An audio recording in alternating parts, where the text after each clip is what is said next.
Evangelho de Jesus, segundo escreveu Mateus, capítulo de número 11.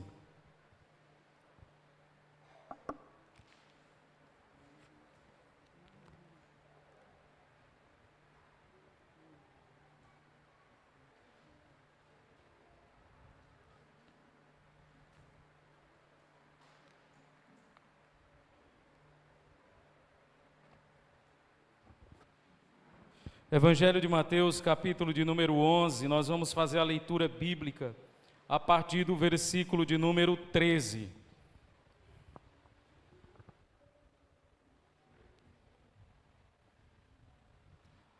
Mateus, capítulo de número 11, e nós vamos iniciar a leitura a partir do versículo de número 13. Tá certo, meus irmãos? Sei que a maioria dos irmãos não gosta muito desse número, mas a gente vai seguir por ele, tá certo? 13 em diante.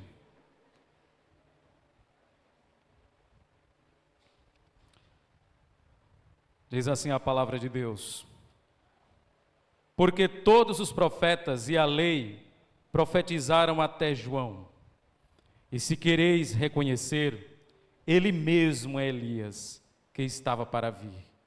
Quem tem ouvidos para ouvir, ouça. Mas a quem hei de comparar essa geração? É semelhante a meninos que, sentados nas praças, gritam aos companheiros: nós vos tocamos flautas e não dançastes, entoamos lamentações e não chorastes ou pranteastes. Pois veio João, que não comia e nem bebia, e dizem: tem demônio. Porém veio o Filho do Homem, que come e bebe, e dizem: eis aí um glutão e um bebedor de vinho, amigo de publicanos e pecadores, mas a sabedoria é justificada por seus filhos, ou por suas obras. Oremos, irmãos. Senhor nosso Deus e Pai, mais uma vez, Senhor, me encontro diante da sua presença, nessa noite de hoje, de dia do Senhor, com algumas convicções, ó Deus, dentro do meu coração. E a primeira delas é que se o Teu Espírito Santo não operar em nossos corações, tudo que eu pregarei aqui, Senhor, só alcançará os ouvidos daqueles que me escutam. Mas se Teu Espírito operar, Senhor, essa palavra irá ser enxertada no recôndito mais íntimo e profundo do coração dos homens. Outra convicção, Senhor, que toma minha alma profundamente, é que eu não tenho dúvidas de que o Senhor não precisa de mim para absolutamente nada, mas aprove a Ti me dar o privilégio de ser o meio, o veículo pelo qual a Tua palavra é proclamada, Senhor. Que eu possa sempre compreender que eu sou um meio, o fim sempre é o Senhor e a Tua glória, Pai. Ó Deus soberano, que Tu possas ministrar a Tua palavra aos nossos corações e que possamos sair daqui, ó Deus, com os corações verdadeiramente quebrados na Tua presença. Tu sabes, ó Deus, o quanto é duro o nosso coração por natureza. O pecado o assolou de forma tão intensa que, se Teu Espírito Santo não operar em nossos corações, tirando o coração de pedra e colocando um coração de carne, nós nunca iremos crer, nós nunca iremos abraçar o Evangelho e morreremos em rebelião perene contra Cristo. Mas o Senhor tem todo o poder para transformar os nossos corações, e se assim for, Senhor, nós abraçaremos verdadeiramente o Evangelho. Se assim for, nós creremos verdadeiramente, e se assim for, nós amaremos Cristo Jesus, Pai. Ó Deus, quem dera que nesta noite de hoje o Senhor visitasse corações obstinados, que o Senhor quebrasse esses corações, como grande cirurgião fizesse um transplante, tirando o coração de pedra e colocando o coração de carne, e que através, ó Deus, dessa operação sobrenatural do Teu Espírito Santo, verdadeiramente fôssemos arrastados das trevas para a luz, da mentira para a verdade, da prisão maligna para a liberdade em Cristo. Eu coloco, Senhor, nossos corações em Tuas mãos, e que o Senhor nos abençoe nessa noite de hoje, em nome de Cristo Jesus. Amém.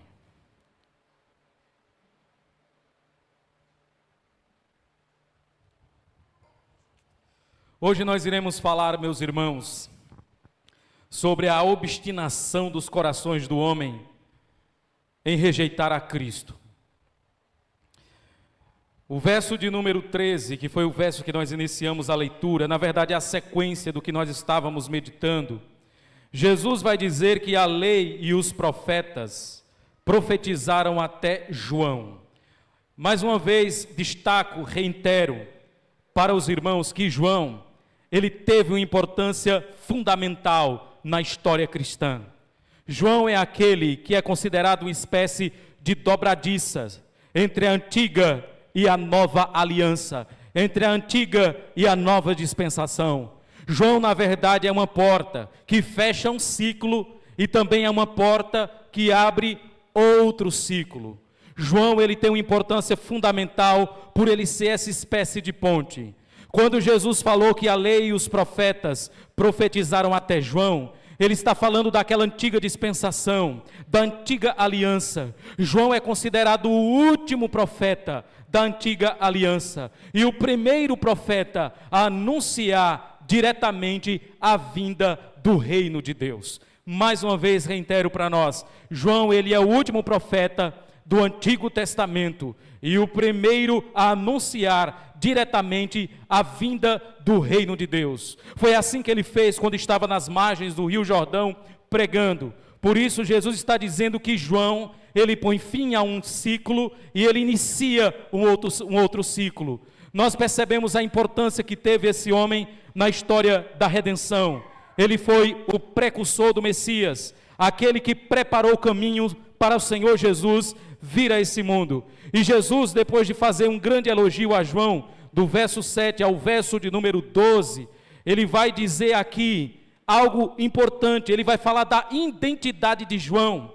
No Antigo Testamento, lá no livro do profeta Malaquias, no capítulo 4 e no versículo 5, tem uma profecia que Malaquias profetizou, dizendo que naqueles dias Deus iria enviar o profeta Elias, e ele converteria o coração dos pais aos filhos, e o coração dos filhos aos pais. Existia uma profecia veterotestamentária no Antigo Testamento, que falava sobre a vinda de Elias. Para quem não conhece a história de Elias, Elias foi aquele grande profeta do Antigo Testamento, que fez aquele desafio aos profetas de Baal. Está lá no livro de 1 Reis, capítulo 17 e em diante. E ele exerceu o seu ministério em um período de intensa e profunda apostasia. E após fazer aquele grande desafio aos profetas de Baal, ele fez o seguinte desafio. Ele disse que os profetas de Baal deveriam preparar um holocausto, um animal. E ele também iria fazer a mesma coisa. Nessa época, Israel estava em estado de decadência espiritual. Israel estava em estado de apostasia. Sendo assim, meus irmãos, ele fez esse desafio e ele disse que o Deus que respondesse por meio do fogo seria Deus em Israel. O que significa isso? Que o Deus verdadeiro enviaria fogo do céu e queimaria o sacrifício que ali eles colocaram. E é interessante, irmãos, que os profetas de Baal começaram a se cortar e a clamar e a pedir que Baal enviasse fogo, e nada disso aconteceu. Elias, com seu espírito humorístico, ele começou a zombar dos deuses cananitas, quando ele disse: aonde está Baal? Clamem mais alto, talvez ele tenha feito uma grande viagem, e ele não está escutando as orações de vocês. E o que é interessante, irmãos, é que após eles se cortarem com facas, após eles clamarem, nada aconteceu. Entretanto, quando Elias orou, fogo veio do céu, consumiu o holocausto, e o povo de Israel voltou novamente o seu coração para o seu Deus. Após ser perseguido por Acabe e Jezabel, que eram os reis que estavam reinando em Israel naquele tempo, naquele período, ele foi e se escondeu dentro de uma caverna. Deus o tirou de dentro da caverna, ele preparou Eliseu como seu sucessor, e após preparar Eliseu como seu sucessor, ele foi tomado por uma carruagem de fogo e foi levado vivo aos céus. Todos os israelitas sabiam que Elias, da mesma forma que Enoque, ele não havia provado a morte, ele não morreu, mas ele foi transladado, levado vivo para os céus. E Malaquias, quando profetizou, após o retorno do povo do cativeiro da Babilônia, ele profetizou que Elias viria novamente e converteria o coração dos pais aos filhos e dos filhos aos pais. Portanto, tinha uma profecia que estava vigente de que Elias viria a esse mundo. E é interessante, irmãos, que no verso 14, Jesus vai dizer que essa profecia se cumpre no ministério de João Batista. Veja o que diz aí o verso 14.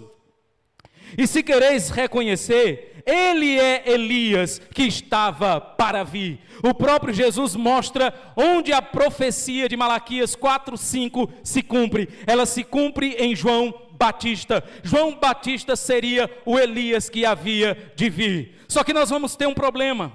Se nós formos abrir a Bíblia lá no Evangelho de João, capítulo 1 e versículo 21, João foi indagado pelas autoridades da época se de fato ele era Elias. E sabe o que João diz? Que ele não era. Abra sua Bíblia aí no Evangelho de João, capítulo de número 1 e versículo de número 21, por favor.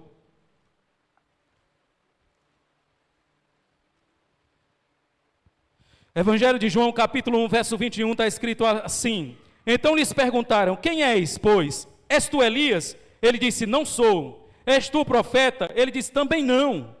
E olha que interessante, por um lado, o nosso Senhor Jesus diz, João era o Elias que havia de vir. E João disse, eu não.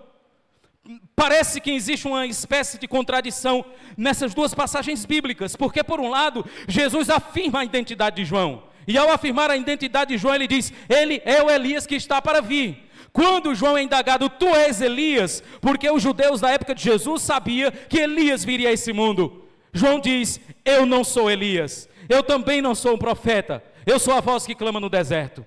Meus irmãos, como nós entendemos essa aparente contradição aqui, ou essa aparente tensão que existe nos textos bíblicos?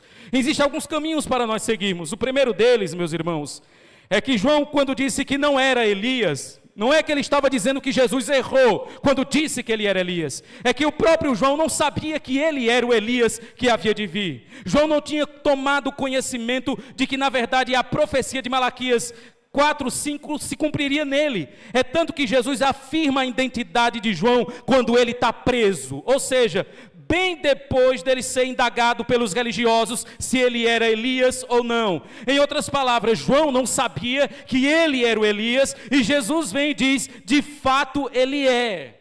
Se isso é verdade, João estava enganado quando ele disse que não era. Entretanto, existe uma outra possibilidade de que de fato João sabia que ele era o Elias que havia de vir. Mas ele disse que não era, porque ele não queria chamar a atenção para si. Porque João sempre disse, convém que ele cresça e que eu diminua. Se ele afirmasse que era o Elias que havia de vir, talvez os holofotes fossem colocados sobre ele. Talvez ele recebesse glória por isso. E como ele sabia que Cristo, depois que começou a exercer seu ministério, deveria assumir o protagonismo, ele vai dizer, não, eu não sou Elias. Se essa premissa está verdadeira, João ele acaba mentindo, para preservar de alguma forma a autoridade de Cristo. Ele não queria chamar a atenção para si, e por não querer chamar a atenção para si, ele falou isso. E existe uma terceira possibilidade, é que se de fato, João ao dizer que não era Elias, e Jesus ao dizer que ele era o Elias que havia de vir, se entende da seguinte forma, quando João foi indagado pelos religiosos se ele era Elias, quando ele disse que não era, em parte isso é verdade. Porque Elias, ele não desceu da carruagem de fogo e veio a esse mundo. Quando a Escritura diz que João era o Elias que havia de vir, era por causa da similaridade do ministério de Elias, de João ao ministério de Elias. E pela similaridade do caráter de João com o caráter de Elias. O ministério deles era tão parecido que a Escritura aponta João como Elias que havia de vir. Na verdade, meus irmãos, os caminhos são esses para nós tentarmos desvendar o porquê que Jesus disse que João era Elias e porquê João disse que ele não era. Mas deixa eu pensar algumas coisas com os irmãos. De fato, quando Jesus fala que João era Elias, não é que João era Elias literalmente, que Elias desceu do céu para exercer o seu ministério. Não, João era outra pessoa. Mas existia similaridade entre o ministério de João e a pessoa de João, e o ministério de Elias e a pessoa de Elias. Primeiro, meus irmãos, qual é a grande similaridade que nós encontramos entre Elias e João? Elias exerceu seu ministério em um estado de ampla decadência espiritual no meio do povo de Deus. João Batista também. Ele exerceu seu ministério em um período de frieza e de apostasia do povo de Israel. Então, nesse aspecto contextual, o ministério deles é parecido. Elias, ele foi perseguido duramente por Acabe e por Jezabel, por causa do que aconteceu com os profetas de Baal. João Batista foi perseguido duramente por Herodes e Herodias, por denunciar o pecado deles. Perceba mais uma similaridade. Outra similaridade entre Elias e João Batista é que João se vestia de peles de camelo. O profeta Elias também se vestia da mesma forma. A estética e a indumentária de João era uma estética e uma indumentária parecida com a de Elias.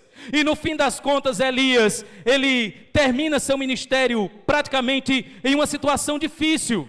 Ele entra dentro de uma caverna, está sendo perseguido a ponto de correr risco de vida, e ele pede a morte. E João, da mesma forma, por causa da sua fidelidade a Deus, ele foi jogado dentro de uma prisão insalubre para morrer. Mas uma similaridade nós encontramos aqui entre Elias e entre João Batista. Por causa da similaridade que existe entre ambos os ministérios, João cumpre os requisitos e os critérios para a profecia de Malaquias 4:5. De fato, ele era o Elias que havia de vir. Mas eu queria abrir um parêntese aqui e falar uma coisa interessante.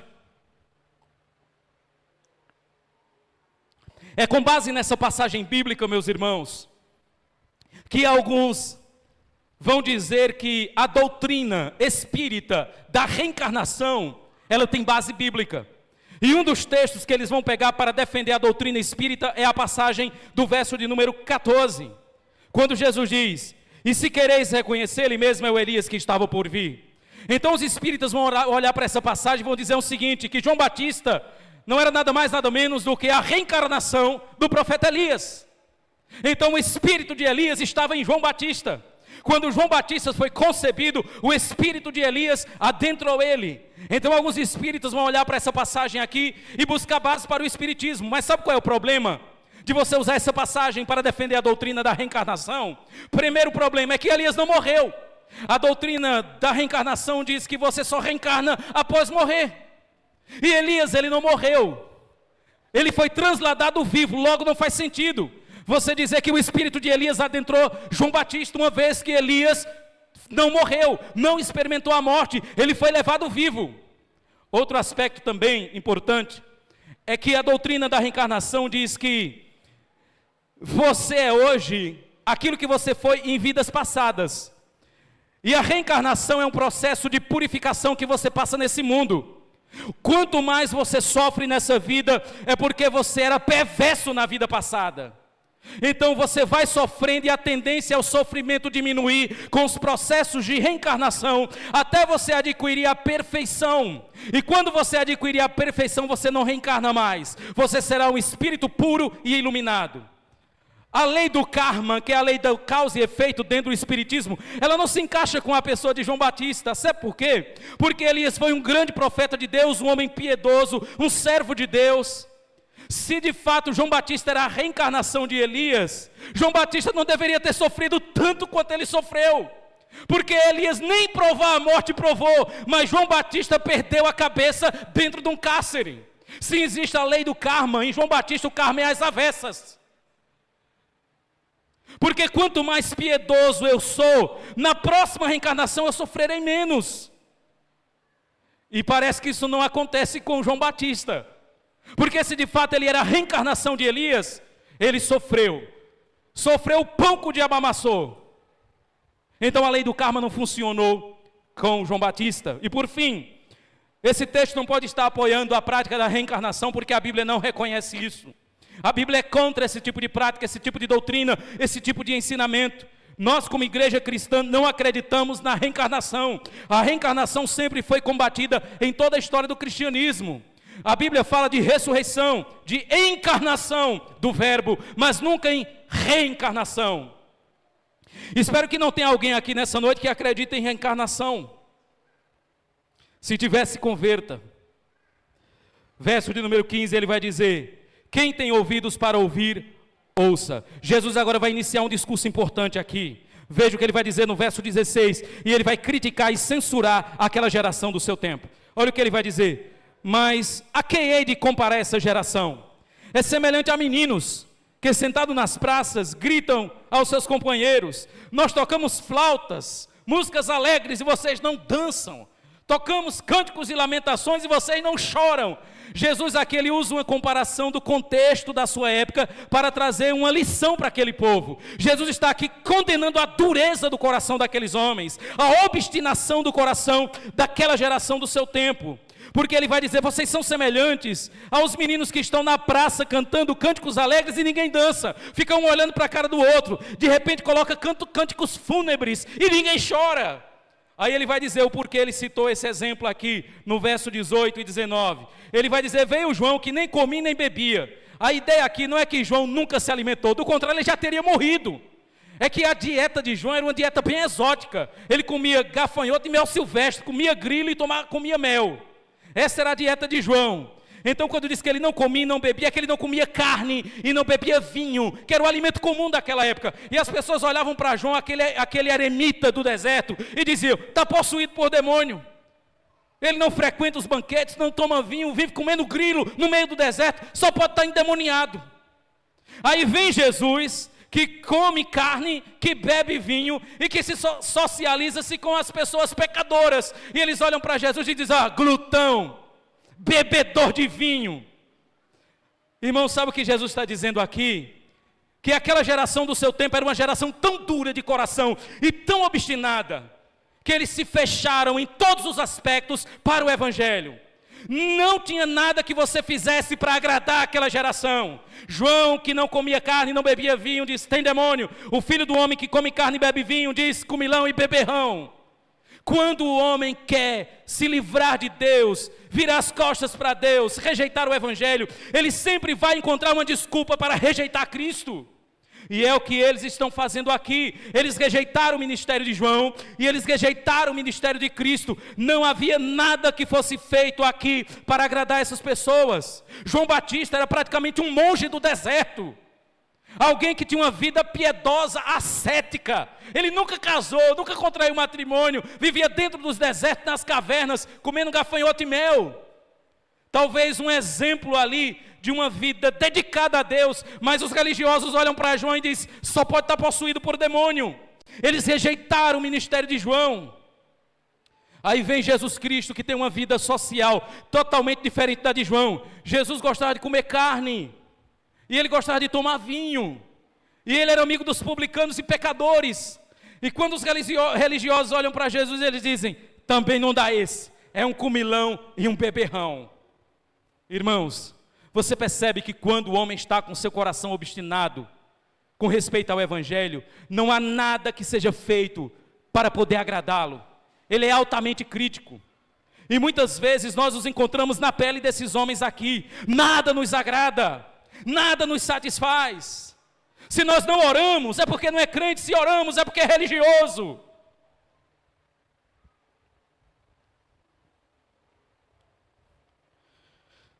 Se não evangelizamos, é porque somos desobedientes. Se evangelizamos, é porque queremos aparecer. A gente sempre vai encontrar motivos para a crítica por causa da obstinação do nosso coração. Os religiosos aqui da época de Jesus, eles eram altamente críticos.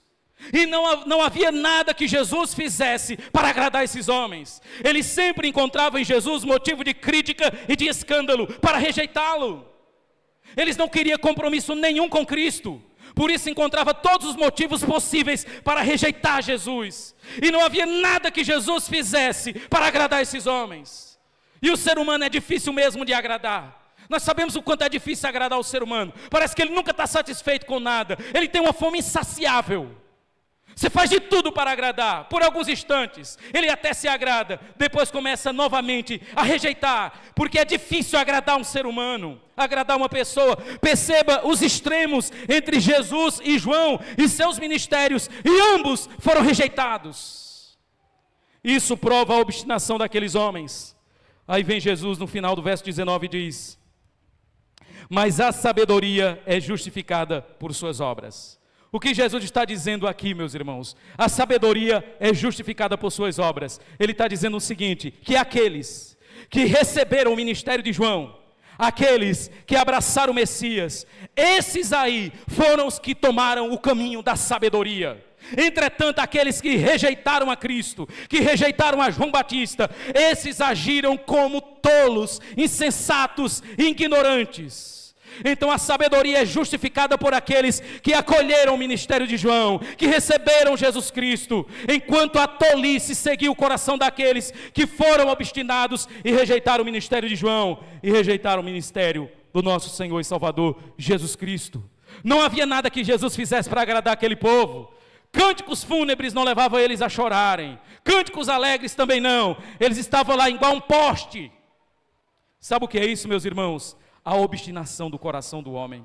O homem com o coração obstinado, longe de Deus, ele sempre vai encontrar motivos, razões, para rejeitar a Cristo, para rejeitar o Evangelho, para rejeitar a obra da redenção. Ele sempre vai fazer isso. Quantas pessoas você já não pregou o Evangelho para elas, falou de Cristo, e elas sempre tinham uma justificativa e um motivo para não seguir a Cristo?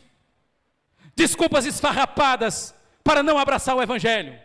Por exemplo, você prega o Evangelho para um jovem, e o jovem diz: eu estou muito novo ainda, tenho tanta coisa para viver, tenho tantos planos ainda, eu vou pensar em Cristo, no Evangelho, nas coisas de Deus, quando eu tiver um pouco mais velho. Eu ainda tenho uma vida para curtir, eu ainda tenho uma vida para viver. E ele sempre está encontrando razões para rejeitar Cristo e o Evangelho. Meus irmãos, quando o homem, eu gosto muito dessa frase, porque ela diz o seguinte, que quando o homem quer fugir de Deus, o diabo sempre oferece a ele uma carona. Quando o homem quer fugir de Deus, o diabo sempre vai oferecer a ele uma carona.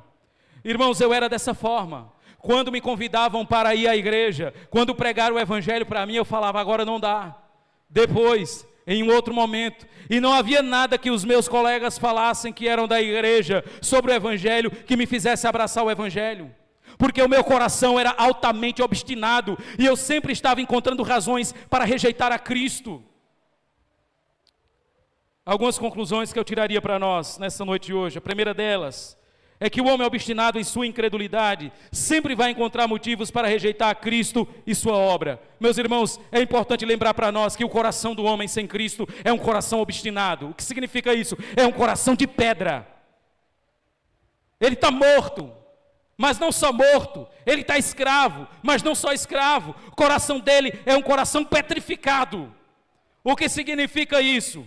Que se Deus o entregar ao próprio coração e às disposições da sua alma, ele sempre vai rejeitar Jesus, ele sempre vai rejeitar o Evangelho, ele não vai querer a Cristo, ele vai se revoltar contra o Senhor e contra o reino de Deus, ele sempre vai encontrar motivos para isso. É assim o coração do homem sem Deus, era assim o seu coração antes de você chegar à fé, era um coração duro, igual uma rocha, até o dia que Cristo com sua palavra esmiuçou seu coração. E se não fosse assim, você permaneceria na incredulidade, rejeitando o Senhor Jesus todos os dias da sua vida, encontrando sempre motivos para não seguir a Cristo, racionalizando para não seguir a Cristo, e dando boas desculpas para não seguir a Cristo. Mas um ponto também importante, você pode estar aqui dentro da igreja, e é importante lembrar que a geração que Jesus está falando aqui, que é parecido com os meninos que tocam flauta, mas não dançam, cantam lamentações, mas não choram. Jesus está falando aqui para o povo judeu. E quem era o povo judeu? Era o povo de Deus. O povo judeu aqui era o povo de Deus, era o povo da aliança, é a nação que Deus escolheu no Antigo Testamento para ser luz para as outras nações. Em outras palavras, meus irmãos, nós podemos estar com o coração obstinado dentro da própria igreja, com respeito a Cristo. participando de todos os rituais. Esses homens aqui que Jesus está criticando duramente, são os religiosos da época dele. Eram os religiosos que diziam que Jesus tinha demônio. Eram os religiosos que rejeitaram o ministério de João Batista. João Batista olhava para os religiosos e dizia: raça de víboras, quem ensinou vocês a fugir da ira futura? Eles rejeitaram o ministério de João. Eles também rejeitaram o ministério de Cristo a ponto de crucificarem o nosso Redentor. O que isso significa para nós, meus irmãos? Que nós podemos estar com o coração nosso obstinado, mesmo dentro da igreja, mesmo participando de todo o cerimonial da religião evangélica e cristã, podemos estar com o coração duro com respeito a Cristo. Podemos participar da ceia dominicalmente e tomar juízo para nós. Podemos fazer orações dentro da igreja sem nunca conhecer aquele a quem nós estamos orando. E é bem provável que uma das características de que talvez você esteja distante de Deus, distante de Cristo, com o coração obstinado, é que tudo na igreja é motivo para crítica. Quando você começa a criticar tudo o que acontece na igreja. Foi assim que eles fizeram com Jesus e João. Demônio. Olhava para Jesus e dizia: glutão. Eles sempre encontravam motivos para crítica. Mas as críticas, na verdade, eram um efeito da rejeição deles ao Evangelho. Muitas vezes, dentro da própria igreja, nós nos comportamos como esses religiosos aqui. Estamos criticando tudo o que acontece na igreja. Parece que nada para nós está bom. Se o céu descer na terra, a gente vai encontrar motivos para críticas. Meus irmãos, terceiro, seguir a Cristo é uma decisão que sempre vai revelar sabedoria, mas rejeitá-lo é uma tolice profunda. Seguir a Cristo é uma decisão que revela sabedoria. Talvez você pode até olhar e dizer: pastor, o Senhor está dizendo que seguir a Cristo é uma decisão. Claro que sim, nós precisamos decidir por Cristo, mas nós só conseguimos dar um passo em direção a Ele, se Ele primeiro vier ao nosso encontro. O nosso passo em direção a Cristo sempre é feito do passo de Cristo em direção a nós. Quando nós olhamos para Cristo e dizemos: eu te amo, é porque um dia Cristo olhou para nós e disse: eu amo você. Sempre as nossas atitudes em relação a Cristo são efeito das atitudes de Cristo em relação a nós. Todas as vezes que eu abandono o pecado, a vida de iniquidade para seguir a Cristo, eu estou trilhando o caminho de sabedoria, não o caminho de tolice. Hoje o que está na moda nas redes sociais, eu falei isso domingo passado, é a questionar se Jesus existiu ou não.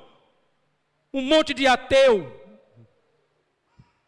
na internet, nas redes sociais, dizendo: Jesus não existiu, Jesus é um mito que é criado pela igreja. Você percebe que o homem, quando ele está com o coração tão obstinado, ele sempre vai encontrar razões para dizer: eu não quero Cristo, inclusive negar a existência dele, inclusive dizer que ele foi um mito criado pela igreja. Tudo isso são reflexos e efeitos da obstinação do coração do homem. O problema não é que nos falta luz, como dizia John Piper, o problema é que nós amamos as trevas. O problema não é que nos falta verdade, o problema é que nós amamos a mentira. O problema não é que nós não temos testemunhas, a Bíblia diz que temos uma nuvem de testemunhas. O problema é que nós estamos obstinados em nosso pecado e decidimos no mais íntimo e profundo do nosso ser rejeitar a Cristo. Muitas vezes rejeitar a Cristo dentro da própria igreja. Hoje é um momento talvez importante de você abrir mão da obstinação do seu coração, dos seus preconceitos e da sua racionalização, para você verdadeiramente seguir a Cristo. Para algumas pessoas, Jesus é motivo de escândalo. Jesus é motivo de tropeço. Eu nunca tive a oportunidade, meus irmãos, de caminhar com Jesus Cristo. Nunca tive. Eu não nasci no período em que Jesus veio a esse mundo, mas pelos relatos bíblicos eu tento imaginar como era a vida de Jesus. E sabe como é que eu olho para Jesus? Como uma pessoa comum. Eu não vejo Jesus como alguém extraordinário, com auréola sobre a sua cabeça. Eu vejo Jesus como um judeu comum. E como um judeu comum, Jesus gostava de comer, ele participava dos banquetes. Ele gostava de tomar um bom vinho na sua época como um judeu. E ele se socializava com publicanos e pecadores. Às vezes nós olhamos para esse Jesus E nós nos escandalizamos com ele. Nós nos escandalizamos com ele. Eu já vi um dia um certo pastor olhar para relatos bíblicos como esse aqui e dizer: Jesus não poderia ter tomado vinho. E ele fez uma exegese dizendo que na verdade o que Jesus tomou foi suco-tangue. Irmão, Jesus era uma pessoa comum, como cada um de nós aqui. Ele convivia no meio das pessoas. E por causa da socialização de Jesus com publicanos e pecadores, os religiosos olharam para ele e disseram: glutão, bebedor de vinho. Em outras palavras, eles estavam dizendo: esse aí pode ser qualquer coisa, menos o Messias. Olharam para João Batista, o eremita, que comia tanajura no deserto, e disse: esse aí pode ser qualquer coisa, menos profeta. Isso aí é um louco, temos que internar ele no sanatório. Sabe o que é interessante, meus irmãos? É que isso tudo revela a dureza do coração dos religiosos nos tempos de Cristo. Eles sempre iriam encontrar razão para rejeitar Jesus. Eles sempre iriam encontrar motivos para fechar o coração ao Evangelho. E assim, meus irmãos, são os pecadores hoje. Eles sempre vão encontrar motivos para rejeitar Jesus Cristo, para atacar o Senhor e Salvador Jesus Cristo. Perceba, eu já estou caminhando para o fim. Você vai num programa de televisão e você vai falar no programa sobre Deus. Deus é genérico. Você falar sobre Deus, a questão é: qual Deus? Alá? Javé dos Hebreus? Qual Deus? Odin dos nórdicos? É genérico. Quando você vai num programa de TV e fala o nome Jesus Cristo, o povo já começa a olhar com um olhar torto. Porque Jesus Cristo não é genérico. Jesus Cristo é alguém. Quando você fala sobre Deus na sua boca, é muito genérico. Mas quando fala de Jesus Cristo, você atrai olhares tortos. Sabe por quê, meus irmãos? Porque nós vivemos em uma geração tão obstinada. E vou dizer uma coisa para os irmãos: isso é muito grave. Esses religiosos que rejeitaram Jesus, eles rejeitaram Jesus em nome de Deus. E eles acreditavam que ao rejeitarem Cristo, eles estavam obedecendo a Deus. E é assim que os judeus ortodoxos hoje, no Oriente Médio, eles também fazem. Eles rejeitam Jesus em nome de Deus.